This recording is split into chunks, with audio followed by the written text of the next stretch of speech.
So the next speaker is a dear friend and amazing advocate, co-director of the Justice Muslims Collective here in the DC area, and she's about to drop some knowledge. So get ready, Dr. Maha Halal.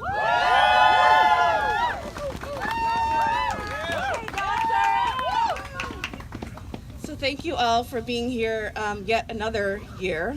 I have to say it's quite depressing because nothing seems to be changing, and unfortunately I don't think anything's going to change anytime soon. I've been doing a lot of talking this week, so what I wanted to start off with was a statement that was sent to me by Omar Khadir's wife about his predicament. And for those of you who may not know who Omar Khadir is, he was a child who was detained at Guantanamo at the age of 15, and he is the only child who has ever been convicted of war crimes. He's also a Canadian citizen. He was repatriated to Canada. He's now on bail. And in December, he went to the courts to get his bail restrictions loosened, and they denied him that request. And so it's been a really hard journey for Omar Khadir, particularly because he is considered a war criminal. And this is egregious. He was 15 at the time of detention. And so we have to remember the ways in which Islamophobia has really deeply been embedded into the system.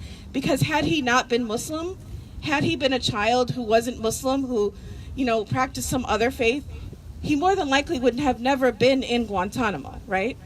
And, the reason I got this statement was because I had written an article about his recent bail hearing, and his wife got in touch with me. And she told me that Omar has Google alerts set up on his email, and he wanted to thank me because for once he got something positive in his email. Because for anyone who pays attention to Canadian media, it is extremely divisive and extremely criminalizing of Omar, despite all the struggles he's been through. So let me start with the statement that he sent. Assalamu alaikum and hello. I want to thank everyone who has taken the time to stand for what is right and to shed light on those who have been kept in the dark for so long. I also want to thank the people who have given me this opportunity to do the same. 17 years ago, the cells of Guantanamo opened, revealing the true ugly face of Islamophobia.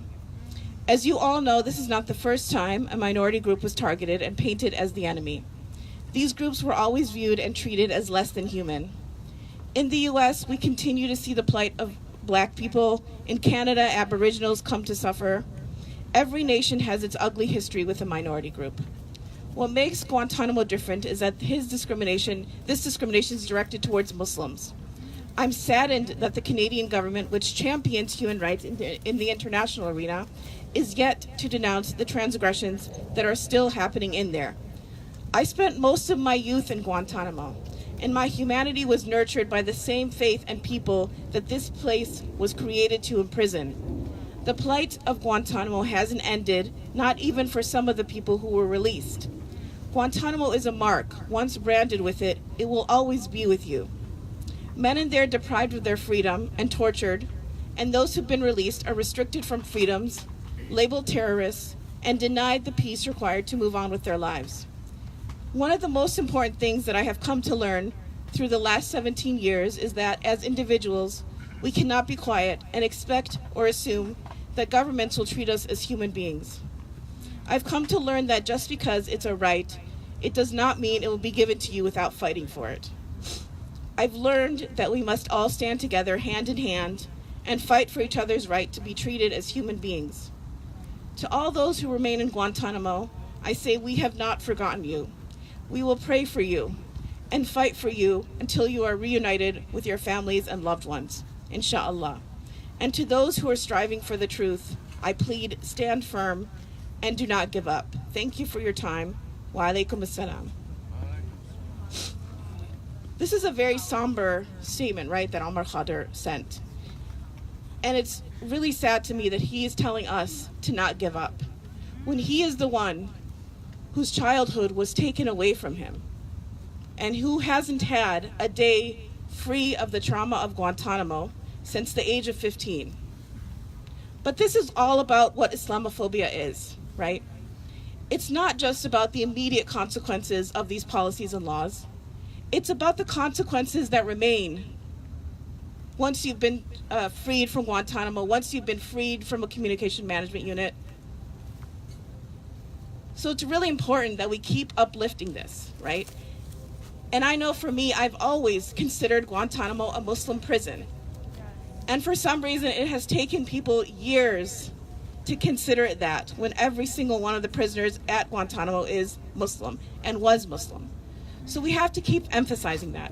We have to dismantle the system of Islamophobia that allows it to thrive, right?